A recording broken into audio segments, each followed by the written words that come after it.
Duty is heavier than a mountain. You said duty. Duty. Duty. It is heavier than a mountain.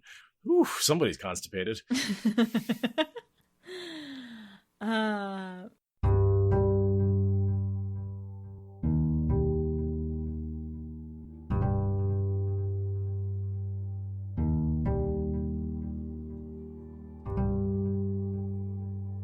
This is the Wheel of Time Spoilers podcast.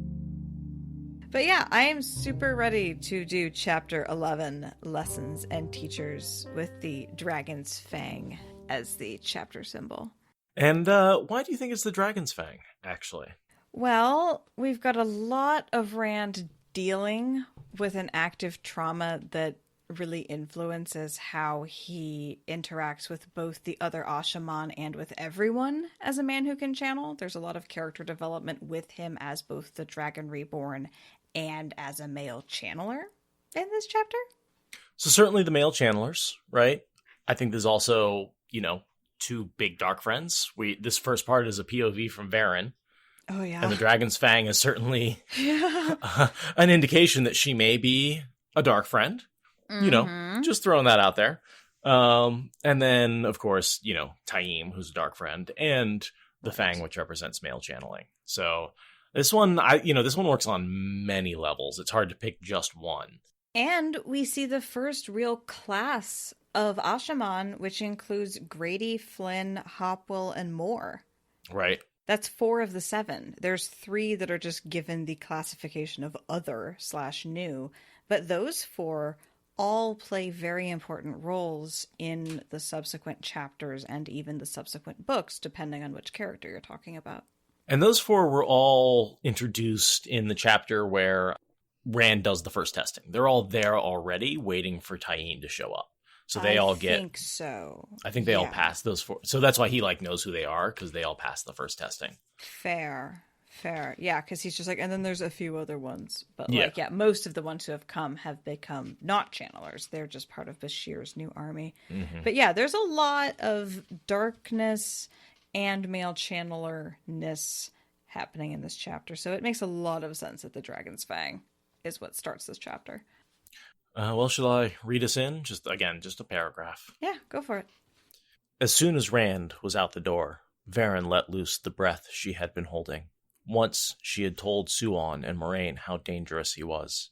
Neither had listened. And now the passage of little more than a year saw Suan stilled and probably dead, while Moraine... The streets crawled with rumors about the Dragon Reborn in the royal palace, most beyond belief, and none that was credible mentioned an Aes Sedai. Moraine might have decided to let him think he was going his own way, but she would never allow him to get far from her. Not now when he was rising to such power. Not now when the hazard he presented had grown so great. Had Rand turned on her more violently than he had just on them? He had aged since she last saw him. His face bore the tightness of struggle. The light knew he had reason enough, but could it be the struggle for sanity as well? Yes. Yes. You know what's going on, Verin. You know. But yeah, I mean, she correctly assumes that Moraine is out of the picture. Moraine dead or whatever you want to call it. Mm-hmm.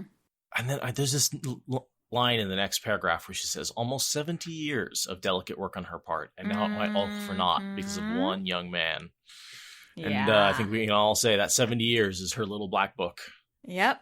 She has been a Darkfin for 70 years. I lay my brown Aja status on it. That 70-year interval, that is her being Black Aja. Because we see one other POV from her where she talks about making a mistake 70 years ago. Mm-hmm. That's a pretty big fucking mistake. Yeah. Getting a little bit too involved in your research, wouldn't you say? As she said, she got to a point where it was either join or die, so she made that choice. In for a penny, in for a pound. Right. And hence the best triple agent ever. Oh my god. Or is she just a double agent at this point? I think she's just a double agent.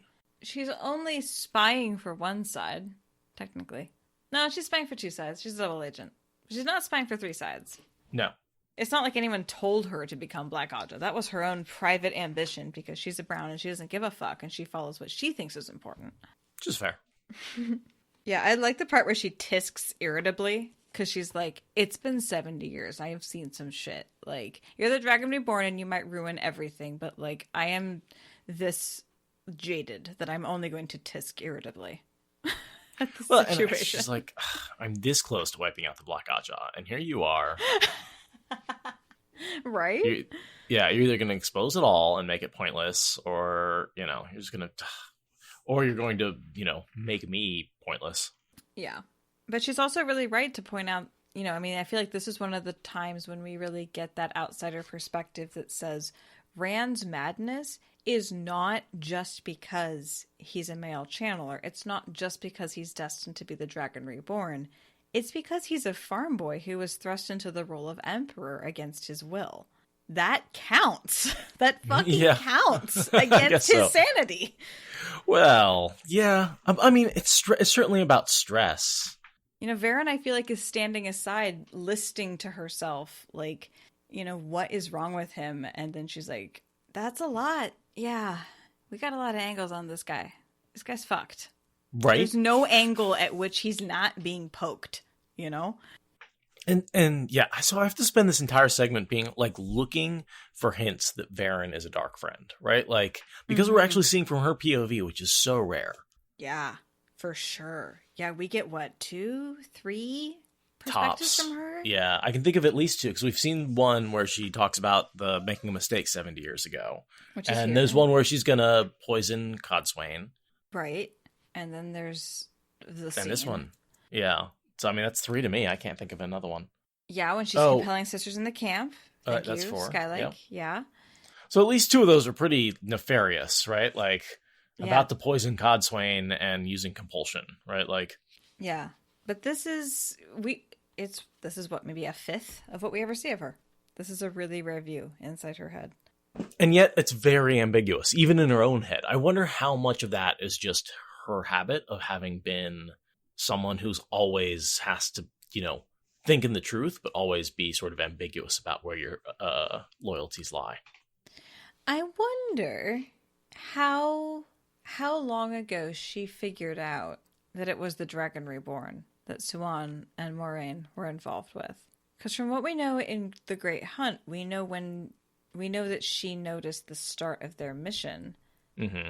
But how many years did she know what that mission was versus that they were on a mission, right? Yeah, I'm guessing she noticed it as part of her hunt for the Black Aja. Mm-hmm. And was like, this is odd behavior. And then only later was able to trace it back to, maybe she learned about the hunt for Rand, and knew about that because, the Black Aja, certainly the nastiness, as we call it, during his birth when they were killing a bunch of not the vileness. The vileness. And also the killing of, like, Owen and stuff like that. That was all part of the hunt for Rand. And so, it's very possible that she was aware of that. So, yeah, I feel like Verin... Probably, so we know that she became part of the Black Aja because she was interested in the Black Aja, not because she wanted to join, right? It was her area of research, yeah. She always, would have harbored this little secret hope that somehow she could turn the situation around, but, like, what the fuck's she gonna do? Maybe knowing that the dragon was reborn was her being like, okay, you know what? I'm gonna figure this out. I'm gonna get involved. I'm going to figure out how to pull my suicide grenade of information somewhere along the way. And, like, just made sure to follow Swan, made sure to follow Moraine. Like, I think that's why she's ambiguous, is because she's doing her best to make sure that she stays involved, whatever it takes. So that way she can be part of whatever it is until the moment when her information will pay off. And she has no idea when that is. And she'll play whatever side it takes to get there. I think that's why she's ambiguous. How long do you think she had to think about the 3 dark oaths before she figured out the loophole? Do you think it was like as soon as she heard it, she was like, that's an odd loophole? Or do you think she, like, puzzled over it for years before she was like, if I kill myself, I can get around that? I am team she didn't figure it out until Flicker Flicker. Oh, really? You think Flicker Flicker was... That's actually a good point. I always forget that she went through that and saw a lot of her alternate futures. And she says, I never thought that I would... Because she had made the choice a long time ago to choose being a dark friend. Yeah. Choosing her choosing her ability to live over her morality. She sold out her morality to live. And so maybe she sees she sees the opposite point, that like, I never thought that I would come to a point where I can kill myself and give up my life to take out the Black Odd She job. But never thought of herself as a sacrificer of her life. She's like, look what I did already. The fuck am I going to commit suicide for the greater good? Look what I already did. But if in Flicker, Flicker, Flicker, every one of the outcomes is worse. Uh-huh. Yeah. Yeah. Oh, that's a great point. Yeah. That's what I think.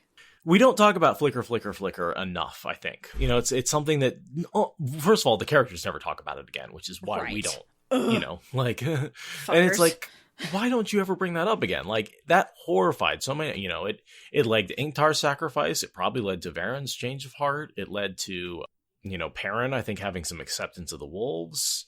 Matt, I don't think actually remembers it, to be perfectly Matt honest. says, I would never betray you, Rand.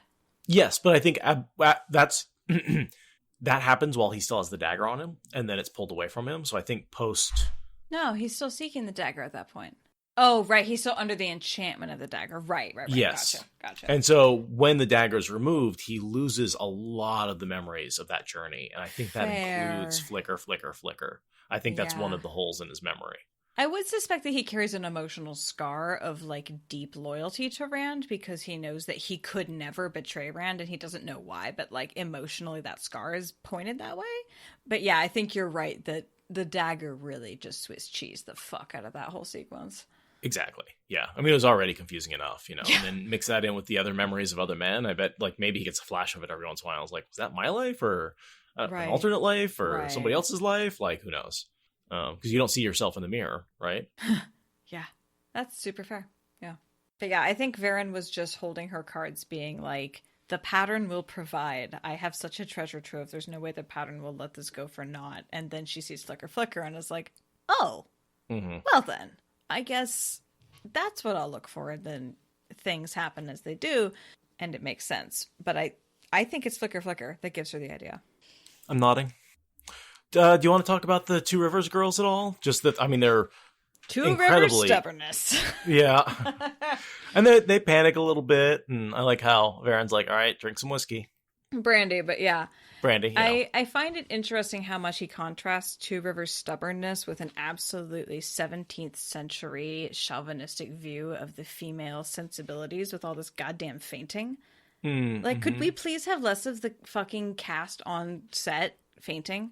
Like, people don't just faint because they're scared. Like, I haven't been that scared in my life, but fainting is about the last thing I'm going to do. You know, that reminds me that Jordan's other big series, or one of his other series, was like set in the like 1800s South, where like fainting was definitely a thing, you know, like, oh Lord, you know, that sort of thing. Like, I have to wonder if maybe I haven't actually read this book, so I don't know. Yeah, I mean, and as O.B. Thunder is pointing out, in the 1700s, people did faint, but they fainted because there was like lead in the walls and arsenic in the wine and like. Oh, I was going to say bones in the corset. Yeah, I mean, there's so many reasons why people fainted that had nothing to do with fear, you know? And it's just, I find Jordan's trope of people faint or vomit in fear because of men who can channel, or even people who can channel, it's just a little overdone. But the Two Rivers girls are not wearing corsets. This is entirely a cultural response. And yeah, I mean, you can vomit due to fear, but I feel like Jordan leans a little bit too much into the idea that you can be taught to respond this way. I don't know. I don't like it. Margarita's saying me that the corset stuff is overblown, and that I am buying into a stereotype that they weren't as bad as people think. So, ooh. School me, fellow Brown. Yeah. Hello. I don't know that much about it. I am definitely using hearsay on that one. Huh. Cool. Honestly, my mom has done quite a bit of looking into corsets as posture assists. And I gotta say, she has made quite the sales pitch for the right kind of corset to help give you a core adjustment for simply maintaining your posture. So, yeah, costuming. Exactly, Marguerite. Historical costuming. And I'm willing to bet a well-fitting corset is comfortable and supportive and all that kind of stuff. But I'm also willing to bet a lot of them we're either tightened too much to achieve portions that were not realistic, or we're just cheap and poor fitting. And also, like, poor nutrition, poor housing environments, poor atmospheric conditions, like so many other reasons to be lightheaded. So, stack enough of that shit together, it's going to be a disaster at some point. Well, I mean, at least they took the right approach in bleeding people of their blood in order to make them feel better. Oh, yeah. Super sound medical practice that never caused any issues whatsoever. Nope. Like, blood doesn't bother me, but it makes me pass out. Right. Which is this whole, like, it's like, I can be like, oh, look, I'm bleeding. Cool. Let me stitch that up. I'm fine. I'm like, and then I'm like, okay. And now I'm dizzy. That's how I feel about heights. Yeah. It doesn't bother me, but it bothers my body. But it doesn't bother my mind. And it's like, well, I mean, if it bothers my body, my mind is trapped in my body. So. Right. They are part of each other. It's just something I have to be aware of. That, like, if I cut myself badly, I have to just be aware that I may just, get dizzy, and, my body is like, you're bleeding.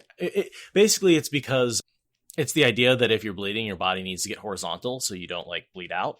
But it's sort of like more aggressive than it really should be. So it's like, oh, you scratched yourself. Get horizontal. Don't bleed out.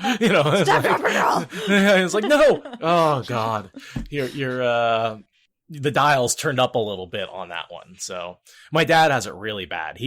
I'm fine unless I'm like, I had to go cut my wrist on some glass by accident a couple of months ago. Oof. And I had to go get like 7 stitches in the side of my wrist. Right. And, that didn't bother me at all. Like, I did really well with that. Mm-hmm. But my dad, man, something like that is going to, I've seen him break out in a cold sweat from just, like you need to cut yourself cooking and it's a pretty decent cut, into your finger or something like that. And I've seen him just cold sweat and just like have to lay down. It's, it's a thing. And he's a doctor, right? Like he's supervised surgeries. That right? is as long hilarious. as it's somebody else's blood, he's fine. It's just his own blood that causes it. Oh yeah. See, I'm usually fine, but then my order stabbed himself pretty good in the kitchen, and the amount of blood made me upset. Even though he was fine, it just it physically upset me, the sheer volume of blood that was involved with a good kitchen knife stabbing you that deeply. Kitchen knives. We have good kitchen knives. We care about our kitchen tools. They're very fucking sharp. So, yeah. It's, but it's funny because the more I've gotten tattooed, the more I've, practiced, watching the process. And, I'm desensitizing myself slowly to seeing all of that blood and everything. Because I like getting tattooed. So, it's a great time to work on that. So, speaking of deep cuts, do we want to talk about Alanna? Yes, we do. So last chapter, we talked a little bit about Alanna bonding Rand, or I did. And so I wanted to hear your take on that, because that's a pretty tough subject to talk about. Oof. Yeah, it's the Wheel of Time in-world equivalent of rape.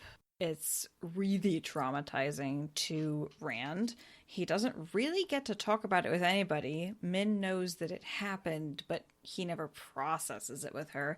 And Verin and Alanna have not a whole lot of issues with it. Cadsuane doesn't have a whole lot of issues with it. I feel like by the time Moiraine gets to come back and have an issue with it, things are a little bit too far advanced, that it's just too far down the list of priorities for her to have a strong opinion, because Rand's already in Zen Rand mode. But in this scene, we're really seeing Verin being patient and Alanna not being patient. And that's really what characterizes this whole rapey situation, is Verin sitting back and watching while Alanna is impulsive, and then neither one really taking any responsibility beyond what other Aes Sedai will think. Right. They never reach out to Rand. Alanna never apologizes, never anything. Verin never apologizes. There's never any sense of closure on this event. And we see here, they don't even think of it as an issue for him. They just assume that, well, you're a rabid animal, deal with it. Well, and their biggest complaint is, oh, we can't control them? Well, darn. Then what good is it? You know? Wait, we couldn't use it to compel him? Shoot. Well, we should have had a leash on all 3 of them long ago, is basically what they said. It should have been done long ago. Yeah. Exactly. And it's like, gross. No. Yeah, it's very gross. And it's about power. You know, it's about a dying culture that is seeing power slip away from it and be inherited by a new generation, doing everything they can to gerrymander the votes and ensure that Trump stays in office. Absolutely. Wait, I went on a tangent there. Let me rewind that. I've got a record scratch noise you can use if you want. To make sure that they hold on to the power in the kingdoms and that the kings and queens are listening to them and not necessarily to Randall Thor. He needs to be listening to them. He should be another one of their supplicants instead of them being just another one of his forces in the battle. They should just be allies with him, underneath him, because he's the one who's bringing the forces together to uniting them to fight against the Dark One. It's almost like the prestige is more important than the end goal to them. Well, and think about how, I mean, Game of Houses, White Tower machinations and all of that it's become this just broiling kettle of one-upping each other and gaining power, you know, and they're not trying to do anything anymore. They're just trying to be more powerful than the other one. And that's something that I believe the Black Ajah has fomented. Yeah, you should just spend, you know, all your time and energy on maintaining your seat of power for 70 years and just assuming that you're immortal and never will have to hand off power to the next generation that sees the world in a different light. I feel so bad for the maids in this scene. They deal with like Rand going crazy and like using the one power, and then he leaves. Oof. And then Alanna goes nuts and gets huge and pulls the whole mask of mirrors that Moraine pulls just to scare the girls. And the maid's just like, oh my God, please stop. Bad things happening. Pay for this day. Yeah, it's actually interesting. We get to see how the use of the one power looks from two different perspectives, because we see Verin thinking about what the novices are seeing versus what she's seeing. And it actually is one of the few times you actually get to see both sides of a given weave at once. That's usually you see one side or the other, not both. But Verin's sort of thinking about what the untrained girls are not going to be able to see the weave, so they'll just see the illusion. But Verin can see the illusion as a effect of the weaves, and the weaves are far more obvious to her because, like, duh, she's a fellow practitioner. And I mean, it's not that hard in some of the descriptions, like when Rand's like using the weave and he's touching each Trolloc at a time and each one bursts into flame. Totally. It's not that hard to imagine not being able to see the weave and just him just standing there while Trollocs burst into flame in front of him. Like, it's pretty easy to picture that in both situations. Right. But this one is like, you know, there's a woman standing inside of a wireframe structure that's glowing and holographic around her versus an actual giant standing there.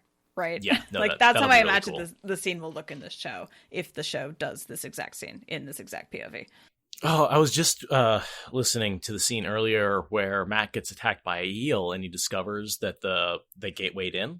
And I just imagine, like, the end of that scene in the video, you see him, like, look down and see a branch that's cut. And then sort of the camera pans sideways and you see all the cuts line up perfectly in a gateway. And you realize that it's a gateway at the same time he does. Just like that. I don't know why, but that scene came to me. I was like, oh, that would be so good.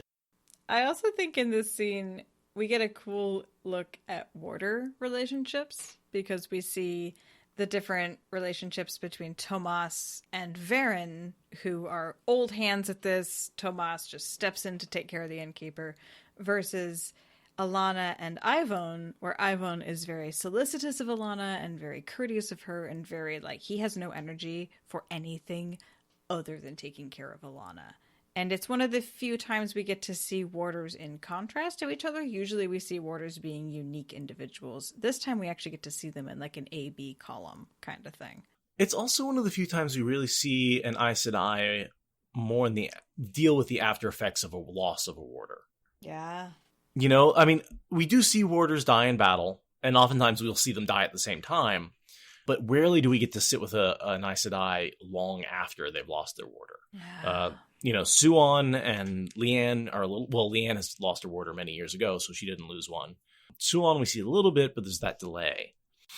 But she's a mess when she loses her warder and reestablishes that power connection to the bond. And Verin says here that it took her 10 years to get over her last one. We're like, why is she such a mess all the time? It's like, I mean, really, her warder just died, like, recently. Yeah, like imagine your spouse, your child, and your dog all rolled into one. That's the emotional impact or something. I also think of it a little bit like losing an arm, almost, because this person becomes part of you in a way that, like, and a limb. Becomes a limb, and like losing that is like you have the emotional loss of losing an arm. Like that could take you years to get over. Yeah, it's a really big deal, and Aes Sedai have to learn to live with it, but at the same time, like, it's a giant process that only someone with an Aes Sedai's lifespan is going to be able to really contemplate. Like, otherwise it's really like a marriage. Like, if you do it for a lifetime, you're very unlikely to fire up a second one in a normal human lifetime. Like, if you're with someone for 50, 60 years, like, yeah, you're going to need to live to 200 before you feel ready to, like, fire up another one, usually. The emotional trauma of losing a spouse with the frequency of losing a dog. Exactly. That's why I was compiling those things. And then with, like, add in the loss of a child, because I feel like I can empathize with that via Broken Earth. There's just this extra compounding fractal factor that just, the bond really fucks you up. It fucks the warders up worse, but we don't really get to see how Aes Sedai deal with it in the long term. We hear about it, but we don't get to see it. Super Skylake is asking about what happens if they die of old age. I think it's just as bad. And absolutely. I think I remember hearing one Aes Sedai say they don't release the bond because they feel that the emotional trauma they go through is that is their penance for having a warder and losing them. No, Aes Sedai honor their warders by feeling and mourning them in that way. Exactly. They don't duck out at the last second. No, they're not like, oh, he's going to die. I don't want to feel that. Exactly. The only reason Alanna did it at the end was to save Rand. Right. Alanna's choice was the correct one because she was already dying, and it was the Dragon Reborn, not a warder at that point. And that's one of those things, that cutting of the bond was always something that I felt was I don't think we see that at any other time. It seems pretty quick. And I thought, like, she had to touch it. There's a few things with the warder bond that I feel like get retroactively changed a little bit. Like, there's a point where Nynaeve is like, when I get me, Lan, and Myrelle in the same place at the same time, we're going to transfer the bond. And then, like, in the last books, it's like, oh, yeah, we just did that remotely. And it's like, really? You just was able to do that the whole time? That was a weird sort of retcon on the mechanics. It was. And there's a few other things with the warder bond that I feel like Sanderson just retconned, just altered just a little bit just to make the plot work. Yeah, it was kind of like Eye of the Worldisms, except that they managed to get outside of the Eye of the World and be in other parts of the series. And Jackson is pointing out that, yes, the bond was transferred to Lan wirelessly, however you want to call that, or from Lan to... That is a good point. Yeah, from Myrelle to Moraine wirelessly when Moraine died. But I want to say that she set that up when she and Myrelle were in the same place. So Myrelle was there, but not Lan. So yeah, I guess... That's really weird one. I think you'd have to have Myrelle and Nynaeve in the same place, even if Lan wasn't there. Which is how the bond gets transferred at the end. It is? Nynaeve goes to Myrelle and is like, I will punch you in the fucking face. Don't fuck with me. I punched a fucking Forsaken in the face. Do you think I will not punch you in the face? But Lan's off on his ride to Malkier, right? Right. So what I'm saying is the Aes Sedai were in the same spot. And that's how the bond was able to be transferred. Okay, I can buy that. I can buy that that's consistent. But they weren't physically touching. They were just physically within arm's reach of each other. So I'm willing to hand wave it because Brando Sando did a good job overall. And we can just putty over that. It's fine. Oh, and I would be remiss without doing a Dark Friend alert for Thomas. Verin's warder is also a Dark Friend. Yes. And he also kills himself in the last hour of his life. Yep, he willingly commits suicide so as to join Verin on her suicide mission to get information. It's quite noble. And also selfish, because he's just like, I don't feel like becoming a suicidal death cult warrior. I will just commit suicide. Like, whatever. It's fine. But it's really valuable. He signed on to redeem himself. He knew that that was the probable end result, right? Sure. She told Egwene, like, he's choosing to spend his last hour with family. He knew what I was doing. Like, this is a very understood thing that we've had going for decades. Yeah, because he wanted out. Mm-hmm. That's how he found her. Yeah. And they both realize there's no real way out, but maybe by betraying the Dark One at the last moment, he doesn't get your soul. Because we've had a few Dark Friends die, and it does seem the Dark One has that connection and is able to, as if you're not balefired, he gets a hold of you. And if you fail him, it's not a pleasant place to be. Right. Marguerite is asking, why did Verin abandon Tomas in Great Hunt? I'm not sure where did she abandon him? I think she sent him off to do something. Yeah, I'm not. And also, I feel like pretty much any apparent abandonment would have been under the understanding, the same as Land, like, you will find me, right? He stands around worried where well, I mean, of course she's going to do shit that he doesn't get to know about. She has an eyes to die. She knows better than him. He's a warder. It's not like he gets in on all of her secrets. Yeah, that is a good question. I don't have a theory. He's frantic with worry. I think it's probably just plausible deniability. Even her warder, who's absolutely loyal to her, genuinely doesn't know where she is. I think that she just trusts Tomas to have her back even when he doesn't understand why she's doing something. Like Charlin's saying, she needed him not to know certain stuff, and he's like, all right, I hate this. I will play the part of hating this because I actually hate this. Yeah, maybe it was all an act. Maybe he knew exactly where she was going, and he was just covering. Also that. I mean, he could be a really good actor. He might have been a troubadour before becoming a dark friend. We'll never know. Mm-hmm. We'll never know. Skilled in surprising areas. Mm-hmm. A good man, Tomas. Mm-hmm. Mm-hmm. We can headcanon whatever the fuck skills we want onto that. Absolutely. He could have been Valen Luca, but for a few choices.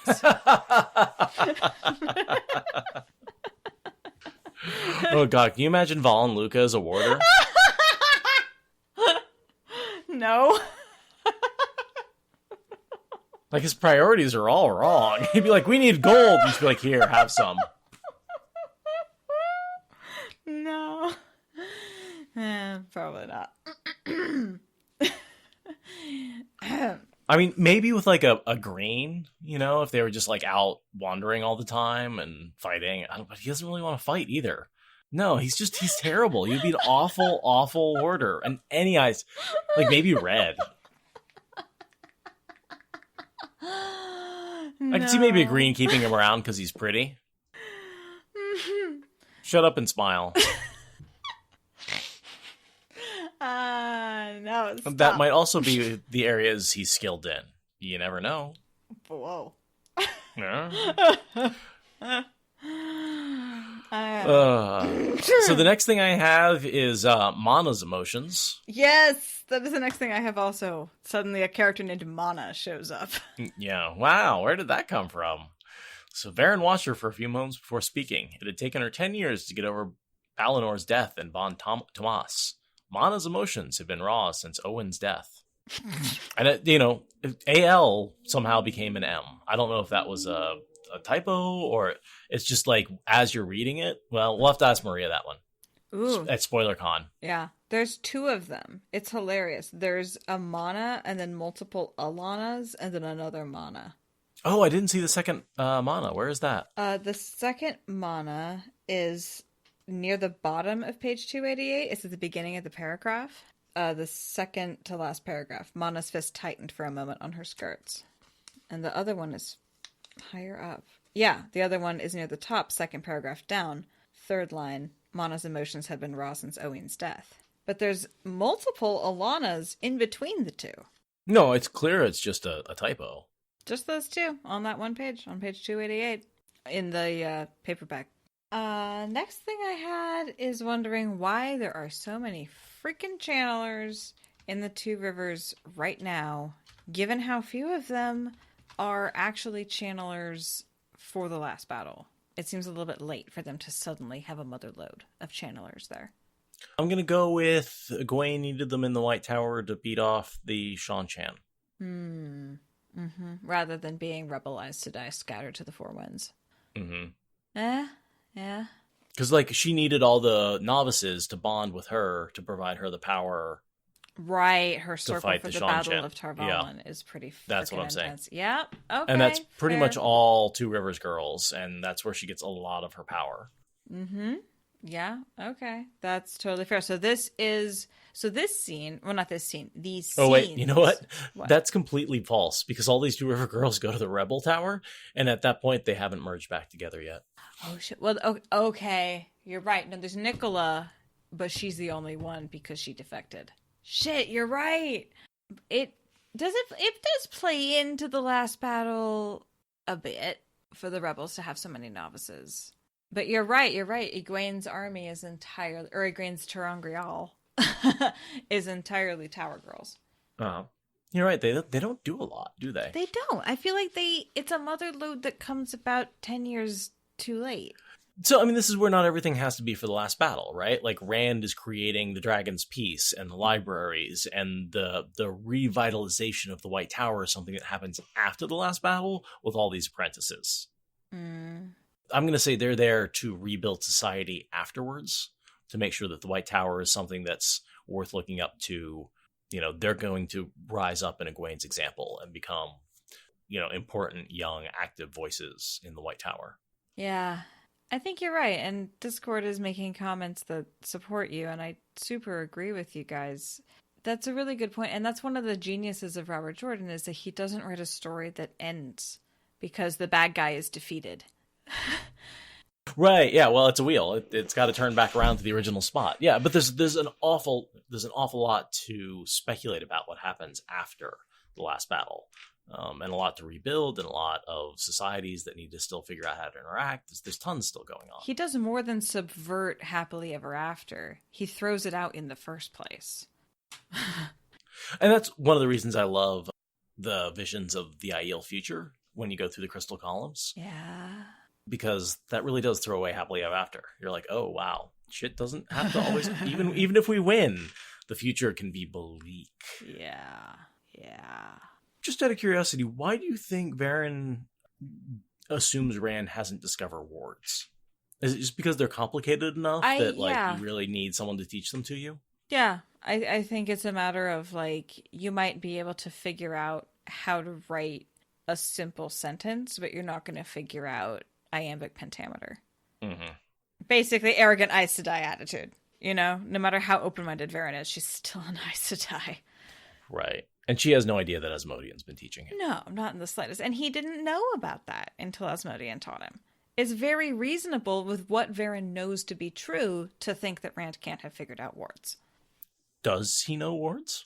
He doesn't think he does until Asmodean teaches him. Yeah, but at this point he knows how to use a ward. Right. At this point he does.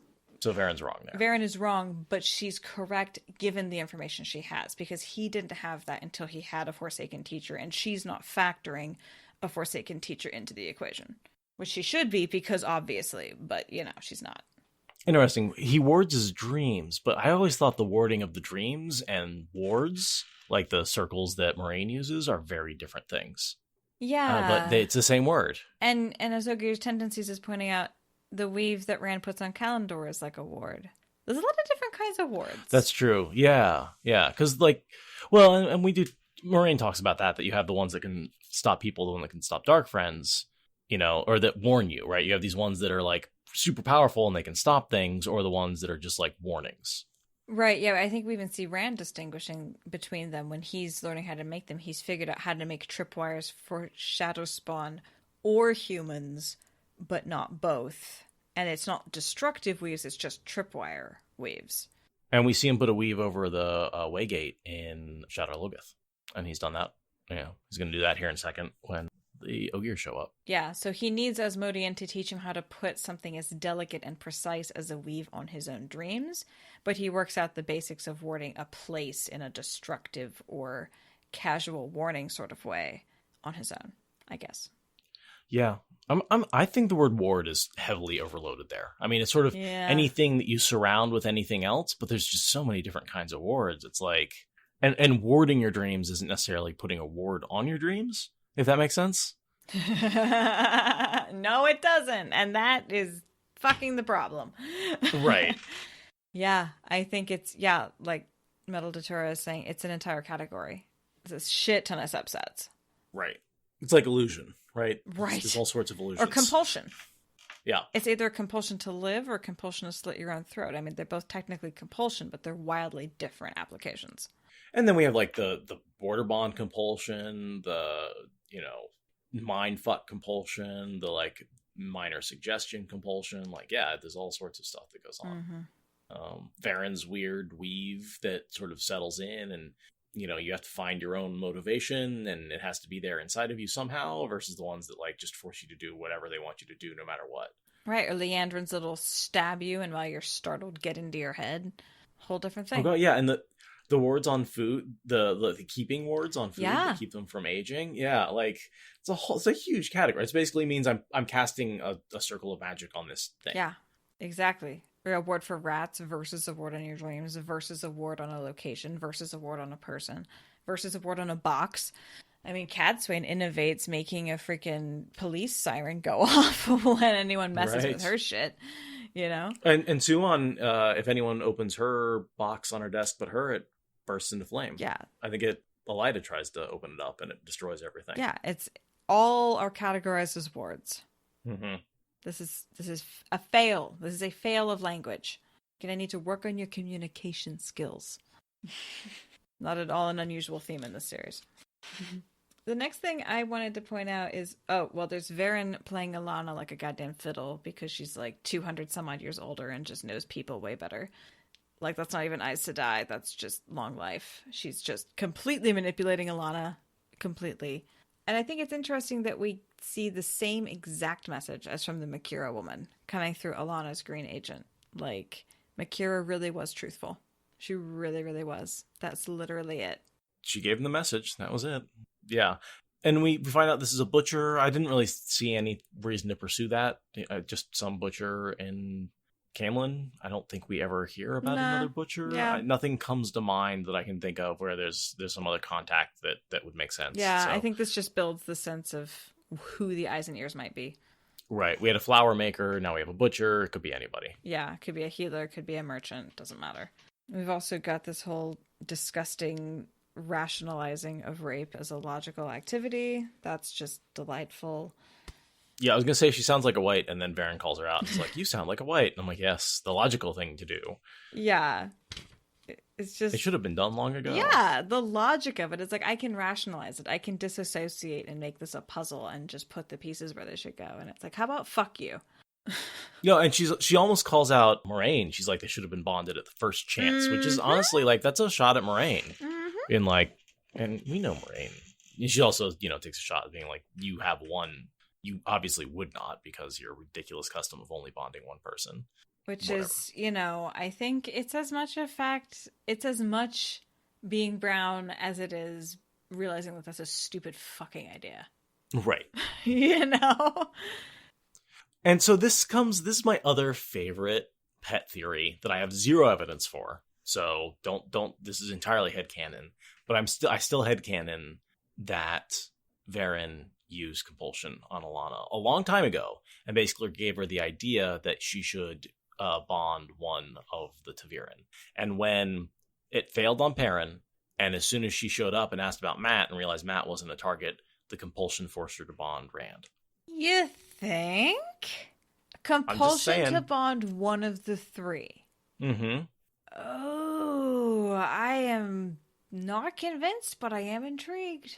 So, and I'm reading through this and I see no evidence. She seems somewhat surprised that Alanna bonded Rand, but more maybe about the timing than the fact of it. And she does say she's glad Alanna has held her emotions in check, which always seems like an odd comment. Mm-hmm. So maybe it's like, I'm glad that that's how this oath finally manifested. Clearly she had to repress her emotions to pull off that thing I stuck in her head. Maybe something like that. And she's had plenty of time and plenty of trust. How long has Alanna been in a vulnerable emotional state in the trust alone with Verin? And that's exactly when we see her using compulsion on the Aes Sedai who swear loyalty to Rand. Like, we see that from her perspective. We see her use compulsion and all the circumstances that have to be true for her to use that. They're all also true for Alanna. I like it. And yet, It's very circumstantial. Alanna is very young, right? She's Moraine's age as far as Aes Sedai ship goes. They're within a few years of each other for gaining the shawl. And there's also something about compulsion explaining weird behavior takes some of the responsibility off of the character, which sort of cheapens the discussion around if their behavior was justified and how they justify it. And I'm just, like, I totally see your argument. And wouldn't that make her more willing to violate the custom if there's some compulsion there? I feel like RJ is making sure to scatter red herrings in enough directions that we don't get to know. But the fact that we're asking the question and interrogating it that hard proves that, yeah, they've both been violated to some degree and some extent. Whether or not that plays direct or indirect roles is all we have left to find out. If someone holds a gun to your head and says you have to rape this person or I'll shoot you. Oof. Like, you know. Yeah. And this is a little bit different, but that's kind of, you know, in that theory, that's a little bit what Verin is doing to Alanna. In that theory. In your theory. And it does happen with the oaths that the Red Sisters swear later. And you're absolutely right about that. That's canon. Yeah. So I want to say it's not true, but RJ is making sure that we can never know. and I preface this with I have no evidence for this, but I also can't find any evidence against it. So that's, you know, it's one of those things where I have had this pet theory for a while, and most people look at me and go, no. And I'm like, think about it. And like, well, no. I mean, no. And that's, you know, I was like, no. And, you know, and that's sort of where I am as well, where I'm not 100% behind it, but I'm not 100% against it. It makes you ask important questions. It makes you ask very important questions and really look at the evidence and then have to accept that there is no factual evidence to back you up. I don't think. I'm willing to be schooled otherwise, but I honestly think RJ is deliberately flipping the bird to us right here.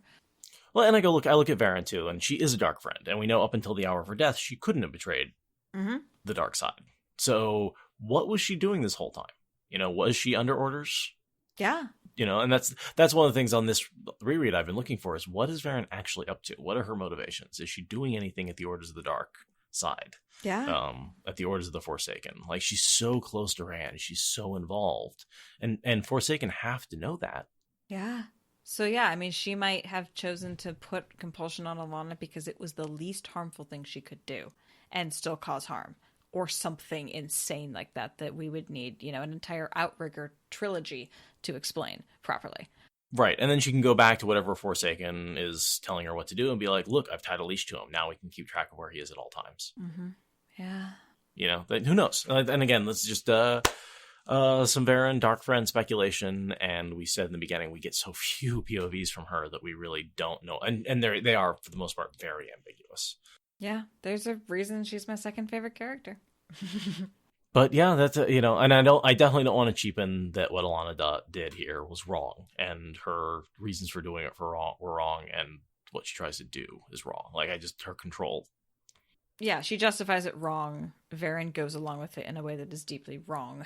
That is, yes, surface level, absolutely all the wrongness for sure, and it's really sad how many Aes Sedai say, "Oh no, stop!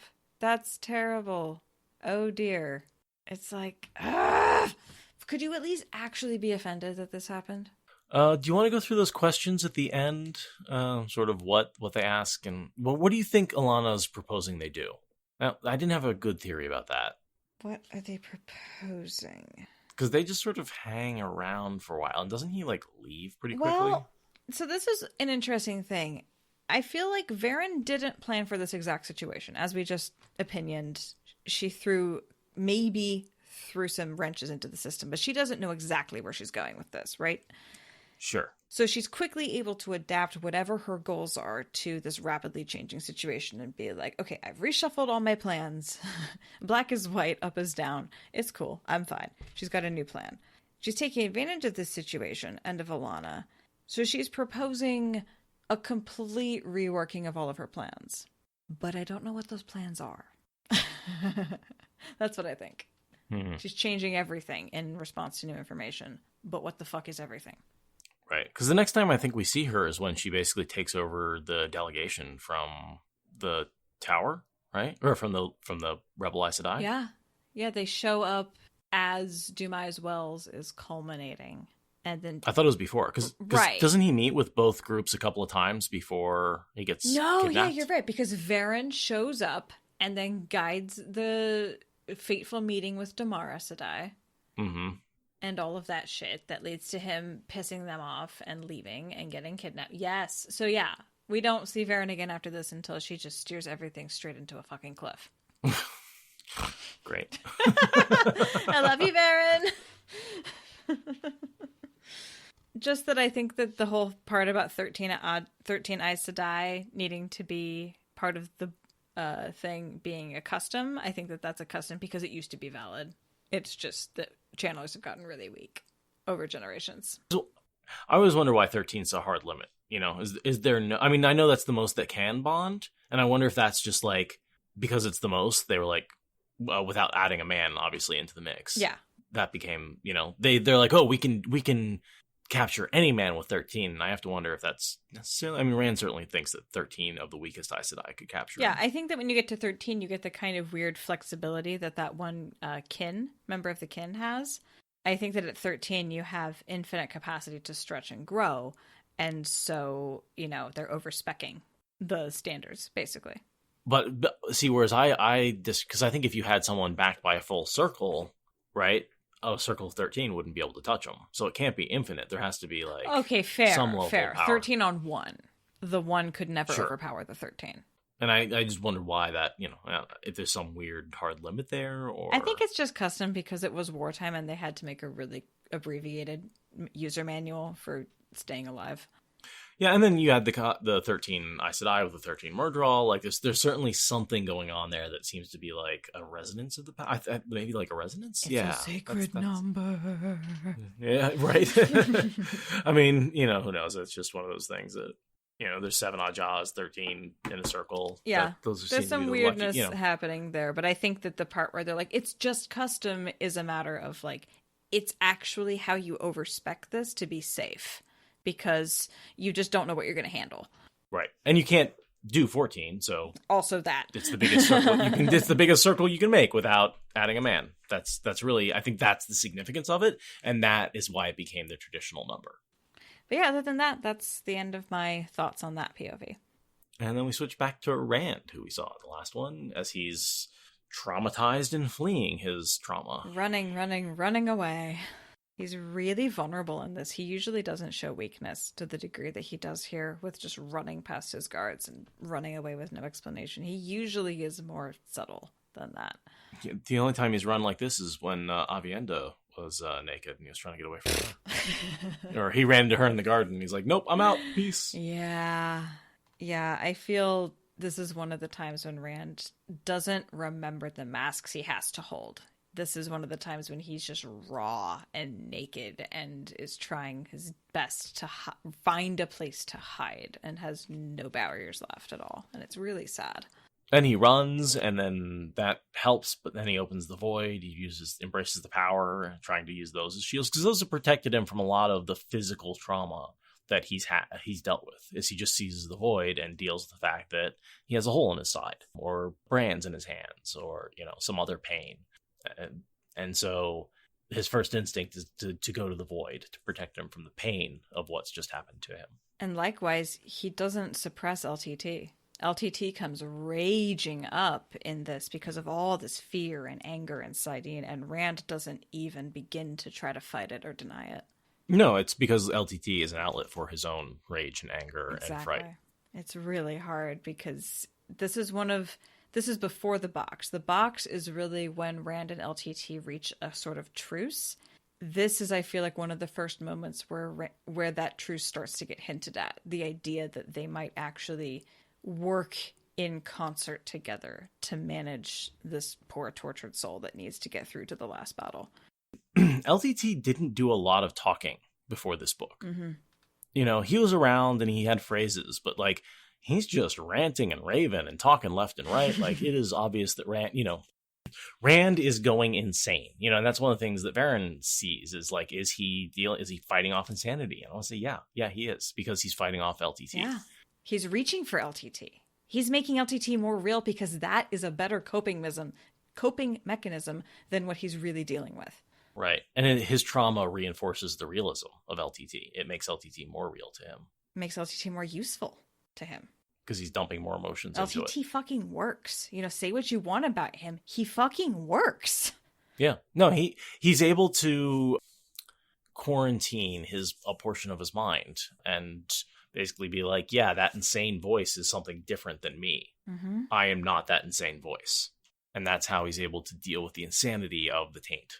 And he's fighting the insanity. That's what he's actually fighting against. It just sounds like a madman in his head. And so then when he goes through really intense shit, that madman is there to express that for him and say, I can take this. I can express this. I know how to compartmentalize this for you. And he's like, thank you.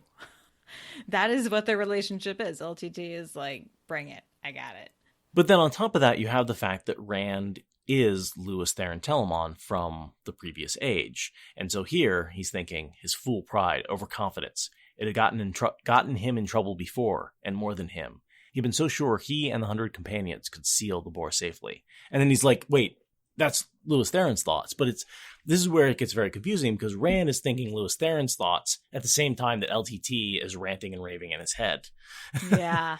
And that's where I define LTT as the voice in his head and Louis Theron as his previous life. Yeah, which I find a very useful distinction. I'd never thought to actually try to parse them out that far until you came along and had that idea. And I really like it because they both serve very distinct functions in explaining what's going on with Rand. And having those two effects on him at the same time create this sort of confusion where you're not sure which effect is coming from which one. Is he actually having a memory, or is the voice in his head ranting and raving? Comorbidity of being the Dragon Reborn. Yeah.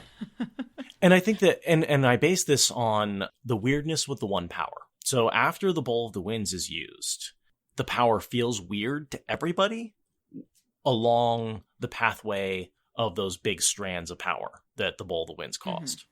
And that causes the weirdness around Ebu Dar with the one power. And Rand feels that, and he thinks it's due to the weirdness from crossing the streams with Moradin. And so you get this dizziness as well as this nausea as well as this weirdness with the one power all at the same time, but it's actually two different effects, and Rand can't tell the difference between them. Well, and they add Kalendor to that.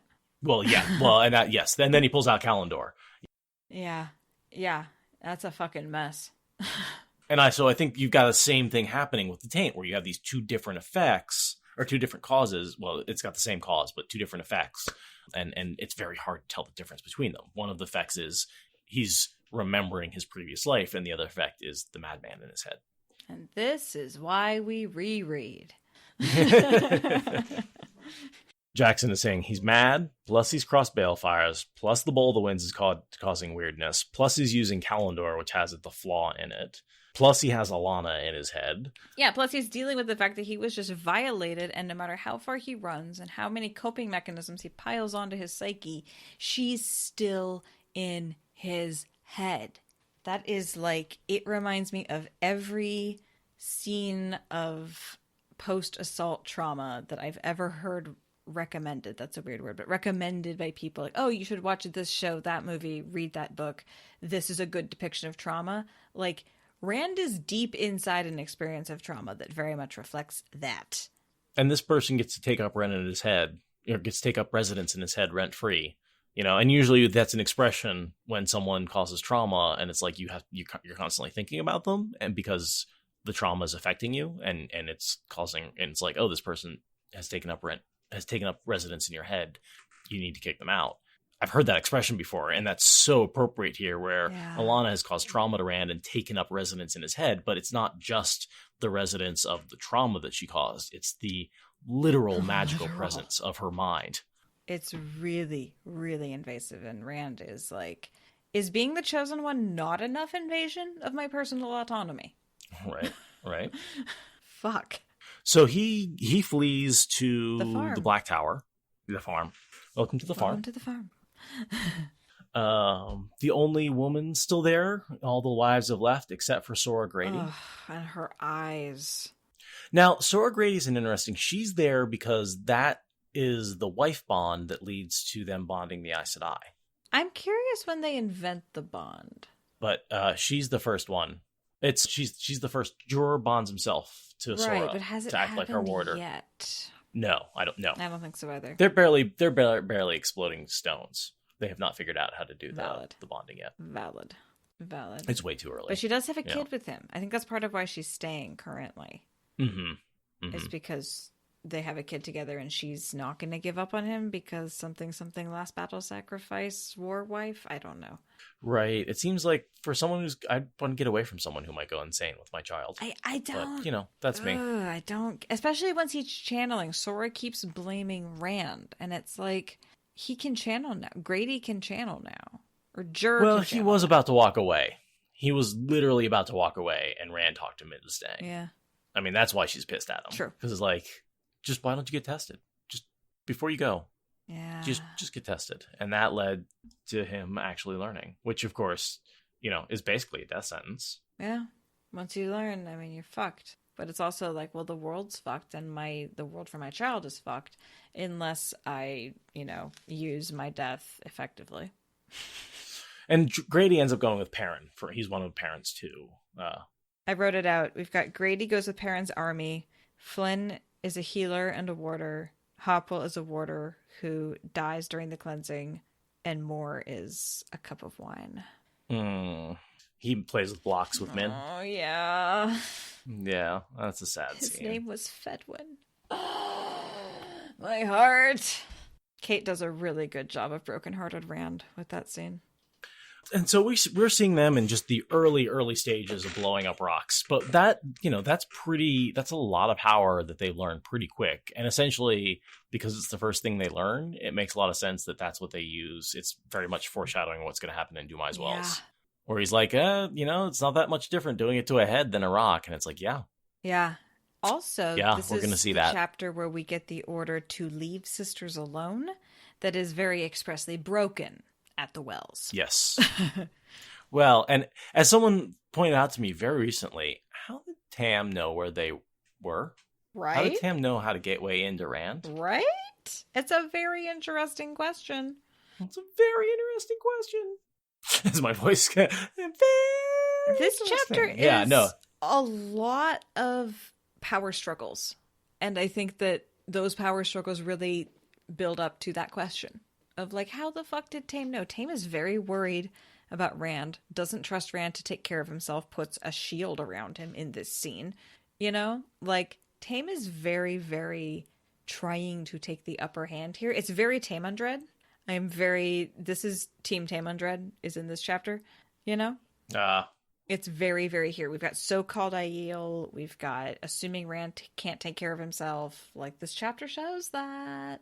But at the same time, he's like, what good are swords? Swords are stupid. And we know Demandred is a hell of a sword fighter. Right, but we also know that they started out in a world where swords weren't a thing.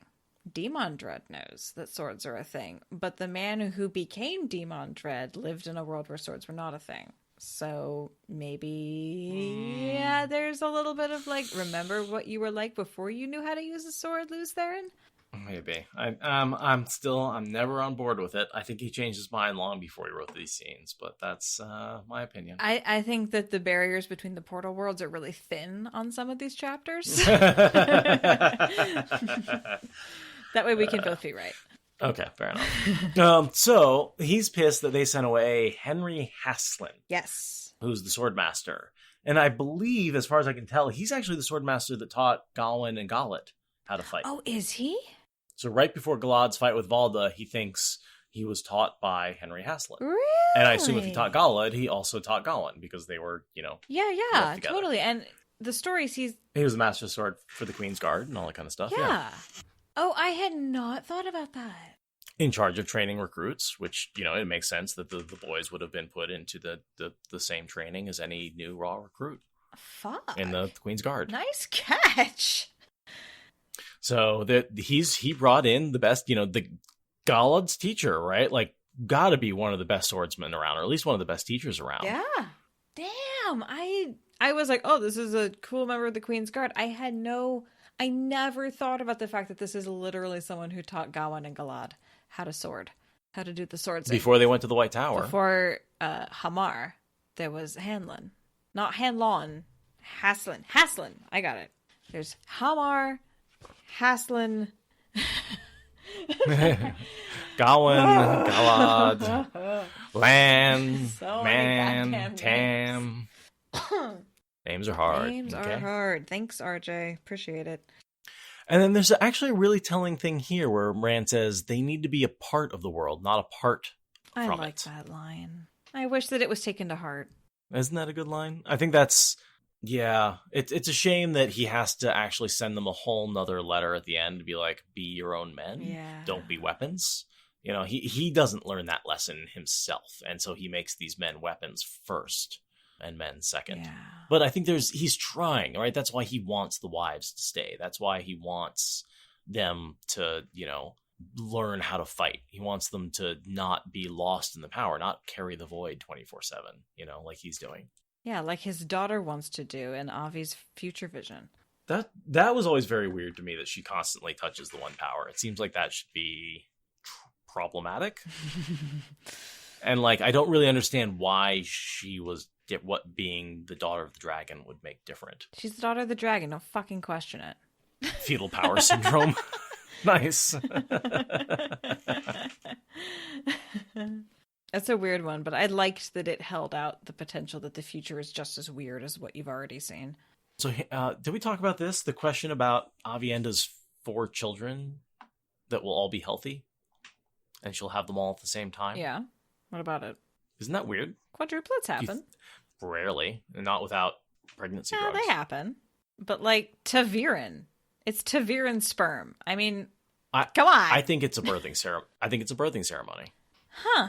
Not literal children. I heard you say this recently, and I was like, I think you're full of shit. But at the same time, I had never considered that, so I do have to sit with it and think about it before I can truly conclude if you're completely full of shit or not. Because, I mean, we don't have any indication that she's pregnant before the last battle. Well, I assume that she gets pregnant with the final night before the last battle when they have the super ridiculous shower scene. That's true. I assume that that's when she conceives, which means that she's effectively not pregnant for all intents and purposes for the last battle. She survives the last battle, and then she gets morning sickness and is like, for fuck's sake. But I like the hypothesis of the birthing ceremony because it opens up a lot of interesting possibilities. It just doesn't mix at all with biology's potential for quadruplets plus the future vision of them all thinking of themselves as bloodkin. That's true. And in the future vision, they are all literally her daughters. Yeah. Or children. But it's a really interesting thought, though. And that's one of those things that I always think the future vision as something that could happen, but like isn't. Like it's something that isn't going to actually happen. No, I feel like it's the 3 rings for accepted tests. Even though because it told the past authentically, we want to believe it tells the future authentically.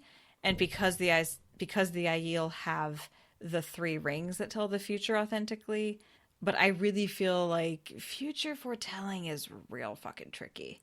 It's probably more likely probabilities, right? Right. And there's always the feedback, right? If you tell the future and you learn about it, you can always change that future, right? You can always not name your children whatever they are in the vision, right? And that inherently changes the future. And so that is sort of the nature of the visions of the past. You can't change because it happened already. You can see it, but it happened. If you see the future, well, then you can make changes to ensure it does or doesn't happen.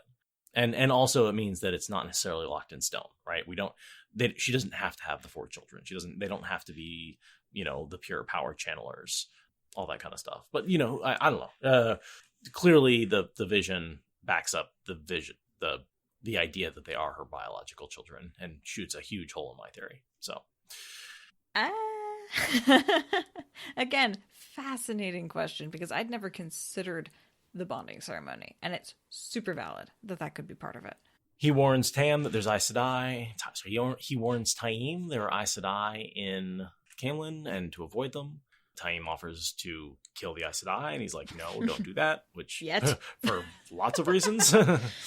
Also, because it would kill Rand, which is a huge vulnerability that we don't talk about nearly enough. The fact that Alanna essentially has been like, if I die, the world ends. Yay! Doubled the liability. Great. So helpful. Alanna, really? Yeah, congratulations. But also the fact that now he has the warder bond endurance. Yeah. And I have to wonder if that doesn't give him some significant physical boosts in the future and helps him survive some of the things that he encounters. And would he have been able to survive the last battle without the warder bond?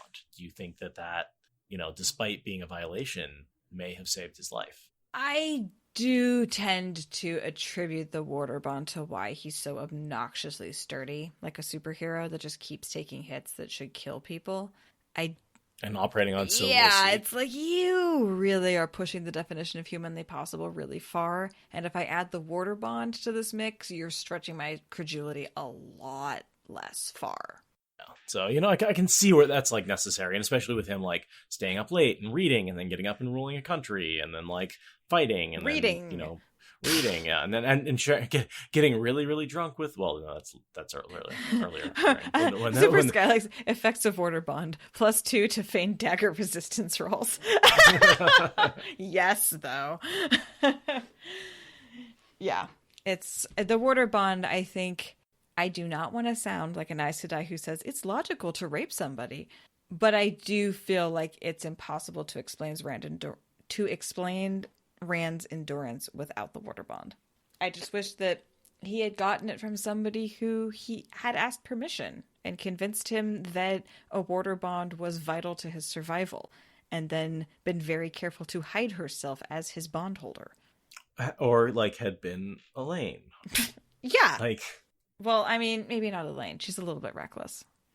Well, only when she has a saying, some sort of prophecy that foretells that she's going to be safe. Okay, first get knocked up by this guy, then get a prophecy, then bond him. Good to go. Right. Then you're safe. Yeah, I do wonder, as Ogier Tendencies is pointing out, if the other warder bonds are stacking in terms of their effects on him. Do warder bonds stack? Who knows? That's an unanswerable question. Yeah. And that's pretty late, right? That doesn't happen until just before the last battle, because that's after Veins of Gold. The triple bond is before Veins of Gold. Oh, okay, it is. You're right. You're right. Okay, so... Yes, you're right, because he feels Veins of Gold. He's feeling the bond. Avi names Veins of Gold at the bonding. He experiences them at the moment of pulling his head out of his ass. I'm just going to devalue that moment really significantly. Well, I was going to say the most important moment, the pivotal moment in which the dragon decides whether or not all of creation deserves to exist and makes the decision as to whether the wheel turns again the next time, because that's the real point at which the world can be destroyed, not during the last battle. And you call it pulling the dragon's head out of his ass. Fight me! I just did. I feel owned. Literally more important than the last battle moment. It's just Rand being like, oh yeah, I guess, because every turning of the wheel, he gets to decide whether or not the wheel turns That again. moment is the real last battle. The rest of it's just fireworks and following through. Right. The rest of it's just paperwork. I mean, it's like... Yeah, exactly. Very much so. Very much so. Because I don't believe the Dark One can actually destroy the world. I believe he can only convince the Dragon Reborn to do it. That to me, the Dragon Reborn is Neo, right? He makes the choice whether to continue the Matrix for the next cycle or whether he breaks it and breaks the wheel and frees the Dark One. Yeah. Now, in the Matrix, breaking the cycle was the right thing to do, and in this case, it's not. But that's a whole. We'll talk about that. But it is there is that moment where basically Rand makes that decision on the peak whether or not to end it all or to try for another turning of the wheel. Yeah, it's just we need the last battle in order for that to make sense for the rest of the world, right? It's a deeply personal moment. We need a giant world-spanning battle to make it make sense. So Taim brings up hey, we're getting channelers at a kind of remarkable rate, but we could be a lot faster if we traveled. And despite how fast it is now, it's not going to be nearly fast enough because you don't have 6 years. Yeah, if you have 6 years, you have 6 months maybe, bro. But I mean, it is remarkable that even in 6 years, you could match the White Tower because they've been around for centuries or, millennia. at this point. And so that is a remarkable number. And then he's like, but with traveling, I could do it in a year. Yeah, it kind of reminds me about how the Two Rivers is a motherlode of channelers. Men are a motherlode of channelers. As well. Yeah, women and men. Yeah. It's a really interesting parallel. And also Two Rivers men are like a double whammy of being a very, what is it called? A very fruitful blackberry bush, I think.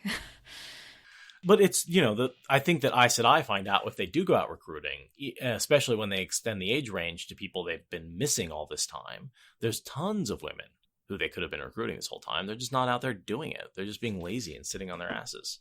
Yeah, and Taim's like, so if I was Black Aja with a different approach, this is what I would do. Because the Black Aja in the White Tower has been all about suppressing recruitment. Taim is Black Aja, all about enhancing recruitment for the Black Aja, so to speak. Yeah, he's trying to basically recruit a separate tower beneath the existing tower. This is why he gets raised to Impale. This is the beginning of that. There's nobody there who is also a dark friend, right? All the people here are, and that's part of the reason why he says, like, from the beginning, he couldn't limit the recruiting to just him, because I think, like, Flint and a few others, Jerk Grady, were able to, like, pick up gateways and were able to do their own recruiting. Right. And so they were able to recruit folks who weren't dark friends. And quickly the tower grew beyond what he could control. And so that's why you sort of end up with the split of, like, his loyalists that he sort of created inside the tower. And then on top of that, he started turning some people. Really, in many ways, he's the most parallel to Masana of all of the Forsaken, because she ran schools. Absolutely. And she sort of forced good people who were sitting on the fence to either die or comply, right? Taim kind of is aiming at the same thing, but with a much tighter timeline and much more brutal methods.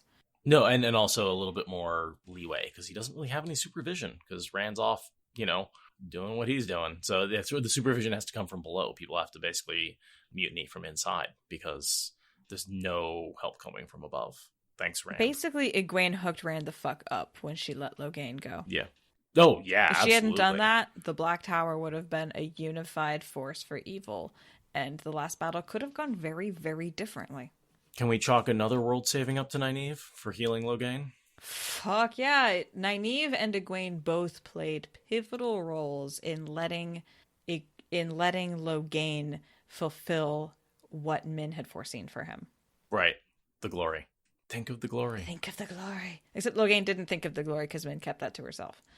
Yeah, well, I mean, he was definitely going for the glory there, but it turns out his glory was helping people. His glory was putting the Black Tower together post-last battle. Again, a story that you get all this build-up for and you never get to see because the world exists after the story drops off telling you what happened. Exactly. Fucking RJ. Exactly. God damn it. But you definitely get his perspective of, like, oh, this helping people feels good. I should do more of that. Well, it helps when the people offer, like, love and support and their children rather than putting you on a pyre and setting it alight. Well, but it also helps when the source is cleansed and you're not more likely to go mad and kill everybody. For sure. Yeah. For sure. For Helps sure. a lot.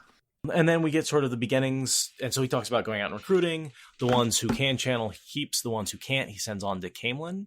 And those become the Matt's crossbowmen. Mm-hmm. Yeah. Where he gets, like, the super fast crank and they create him and Bashir create a whole army out of them. Yeah. Bashir kind of has them set aside and then Matt scoops them up. And they become part of his...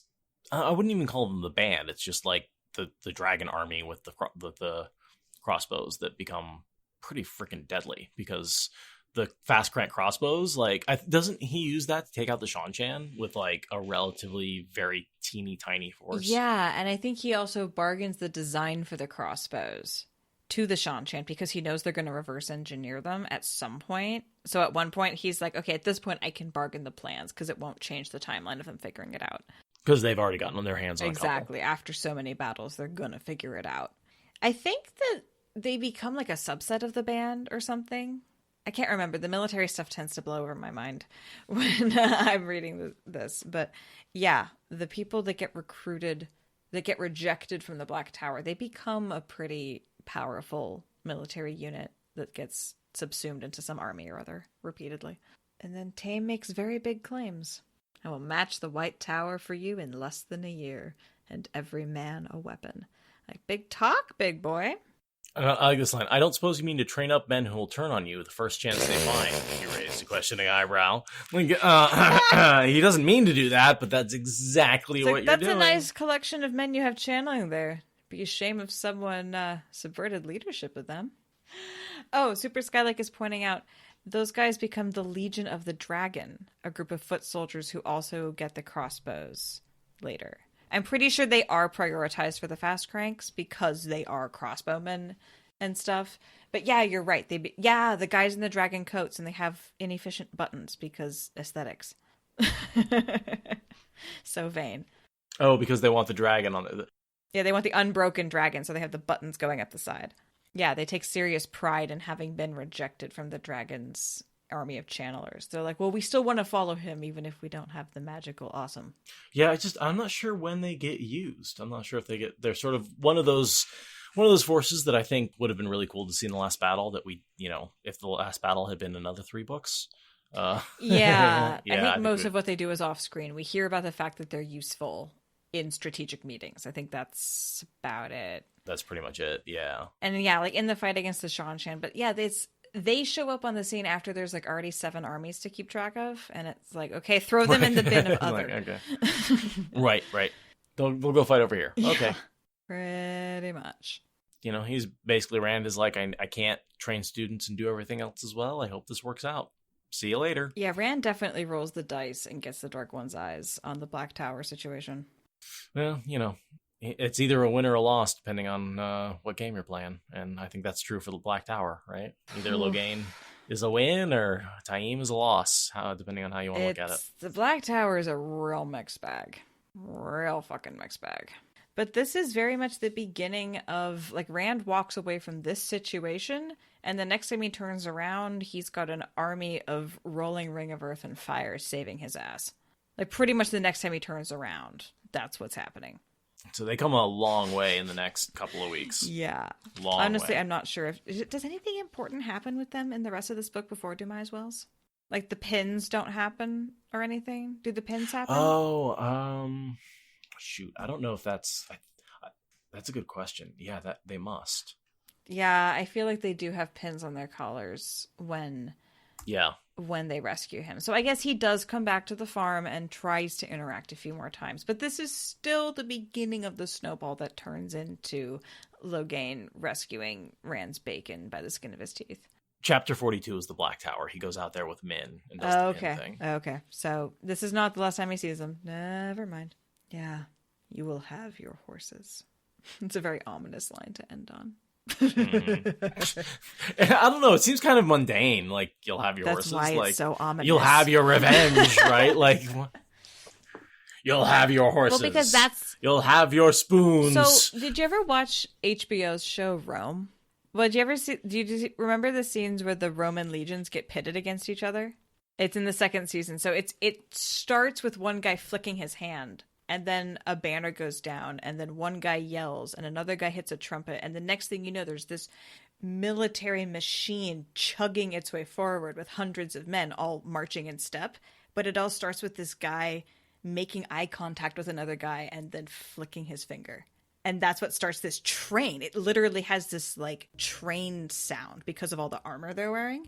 And it's the legions go against each other. It's a big battle. But that's the way that it initiates. I feel like that's what this line is. This is him making the fateful single nod of the head that says, do it. And shit explodes big time as a result of that decision. You shall have your horses. Which is all the horses are basically a symbol of the permission to go recruit. Right. He says, do what you must. So that's kind of a silly thing. I don't know why I find it a silly line, though. I think RJ is making something mundane sinister on purpose. He's only got 15 books to fill up with random sentences, you know?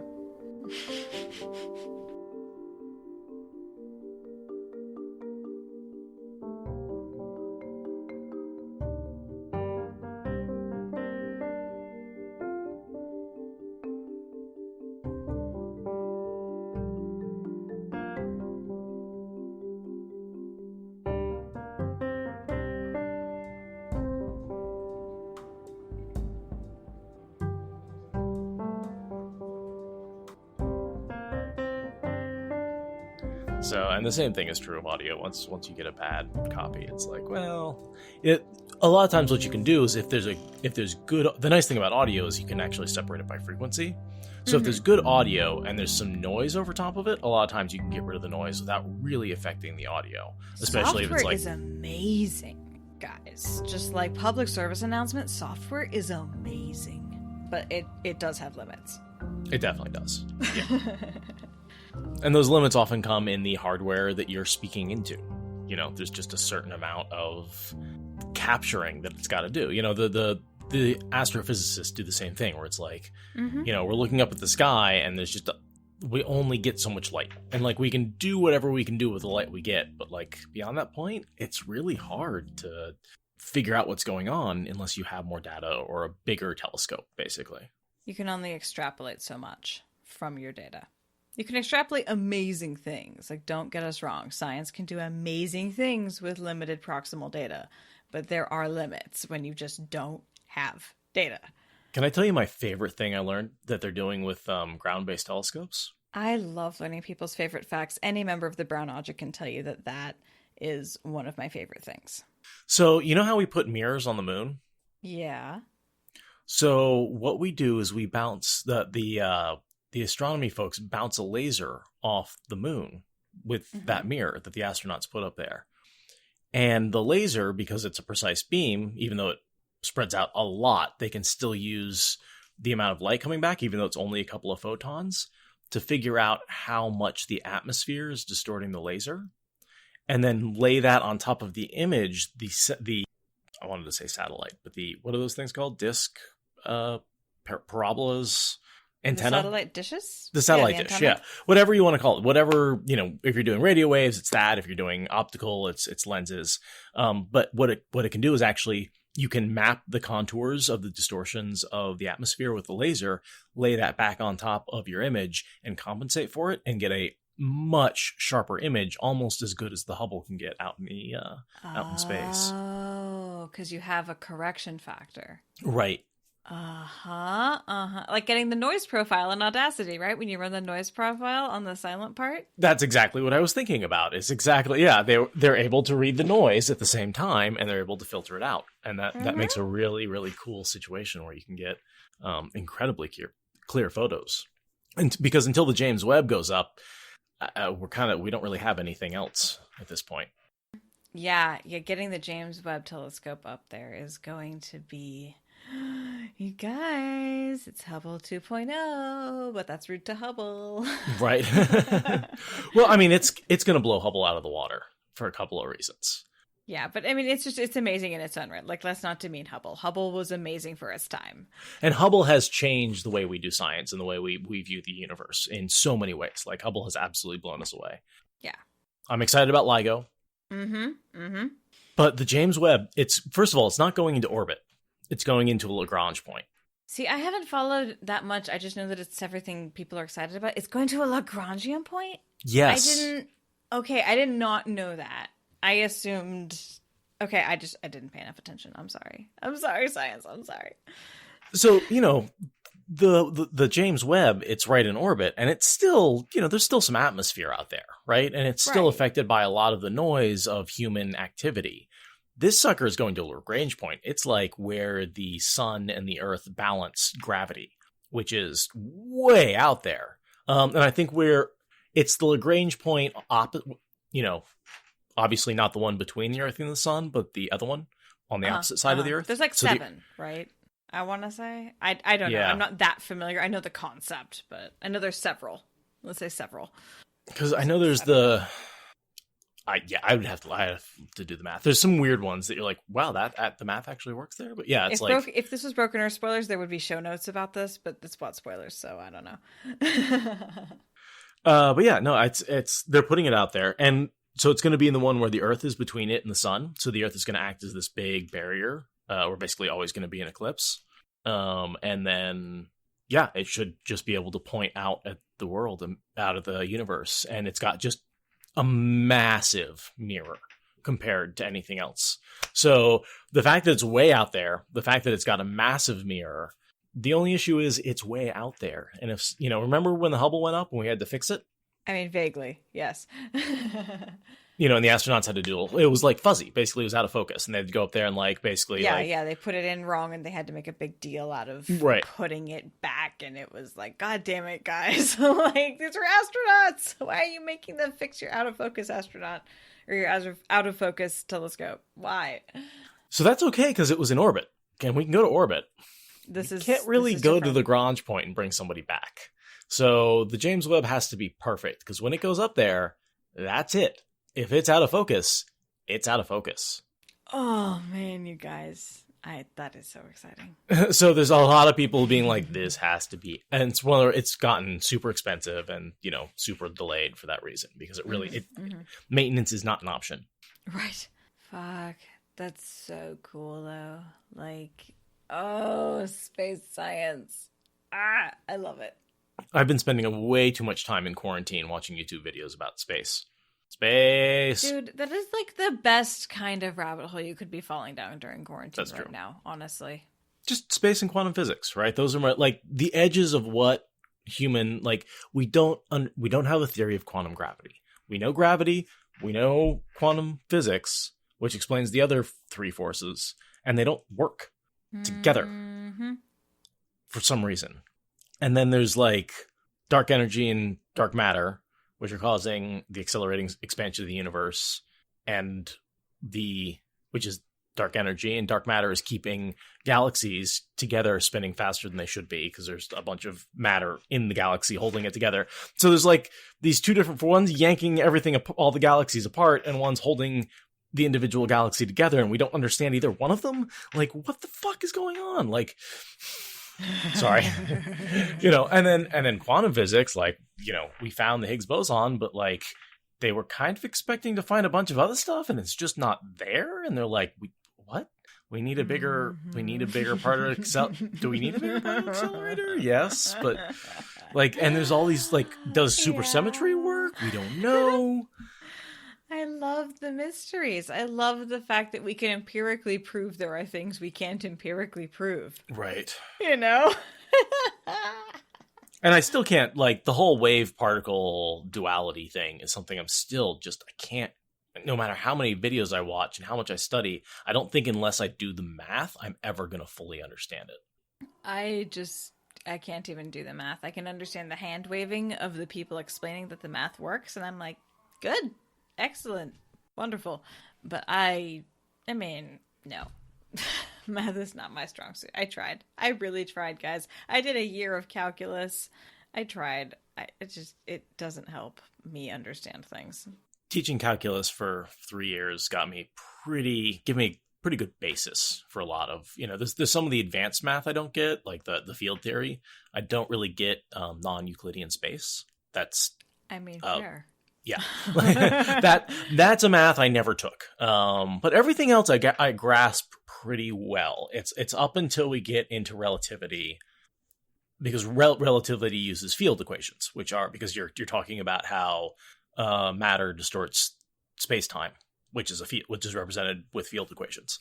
And that's a math I don't understand. Like I haven't done it yet. And so there's symbols in there that I'm like, I know that means you're just multiplying two fields together with vectors, but I haven't done that, and I don't know how that works.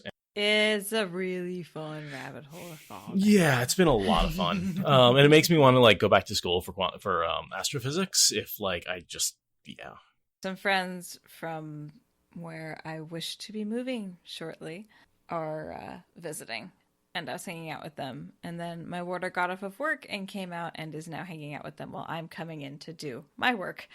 It's like a baton pass. Are you writing in your books? I haven't decided what I'm going to do with my Wheel of Time books. I write in my Broken Earth books. I don't know what I'm going to do with my Wheel of Time books yet. But I'm not writing in them yet. Except for the part where this chapter says Mana instead of Alanna. I was going to ask you about that. Mm-hmm. Yeah, that's the thing. That's in my book. Yeah. That's because it's in the digital copy as well. I have the mass market paperback. I'm on a mission to get all the sweet covers from my first run at collecting them physically, because the sweet covers hold a soft spot in my heart and fight me. I mean, a soft spot in your heart gives you a heart attack, so yeah, that makes a lot of sense to me. They create a soft spot in my heart too, because they're fucking terrible. They're so terrible. I love them. They're my kind of campy. Man yells at cloud. Yeah, pretty much. Thank you for listening to the Wheel of Time Spoilers podcast. Rate us in the Apple Podcast app or Support us on Patreon. Is that good enough?